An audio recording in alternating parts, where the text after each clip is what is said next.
L'histoire des matériaux écologiques est fascinante et complexe. Elle a évolué au fil des siècles en réponse aux défis environnementaux, sociaux et économiques auxquels doivent faire face les sociétés humaines. Pour comprendre l'émergence de ces matériaux, il est important de revenir aux prémices de l'utilisation des ressources naturelles. Dans les civilisations anciennes, les Égyptiens, les Grecs et les Romains utilisaient généralement des matériaux extraits de l'environnement local. La terre, la paille, le bois et la pierre étaient leurs principaux alliés. Leur utilisation était guidée par des principes de durabilité. Ces sociétés comprenaient l'importance de gérer les ressources, favorisant ainsi une approche respectueuse de l'environnement. Avec l'ère industrielle, ce respect a été mis à mal.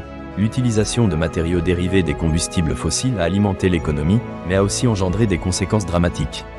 Les plastiques, issus de cette révolution chimique, sont devenus omniprésents.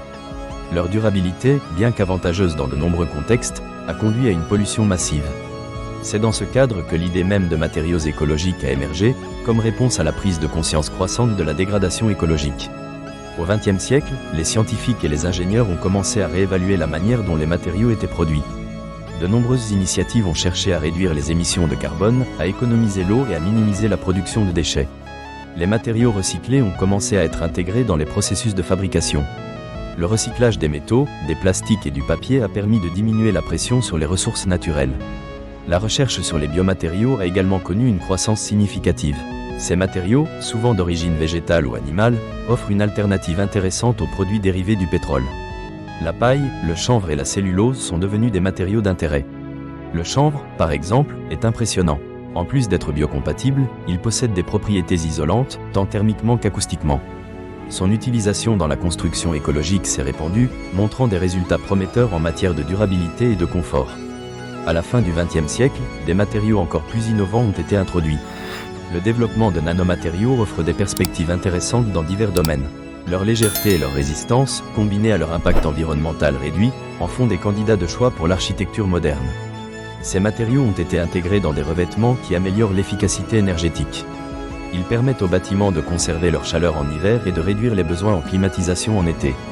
Au-delà des matériaux, la notion de durabilité est devenue centrale. Le concept de cycle de vie est désormais un standard dans l'évaluation des matériaux. Il mesure l'impact environnemental à chaque étape, de l'extraction à la fin de vie. Cette approche a fait émerger un nouvel engouement pour l'urbanisme durable et l'architecture bioclimatique.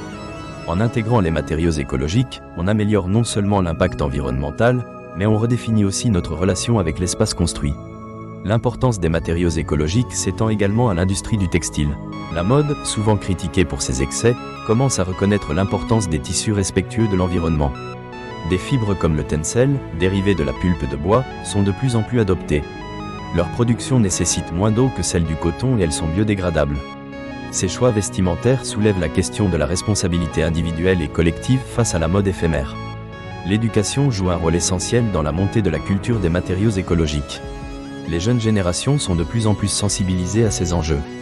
De nombreuses institutions éducatives intègrent des modules sur la durabilité et l'innovation des matériaux.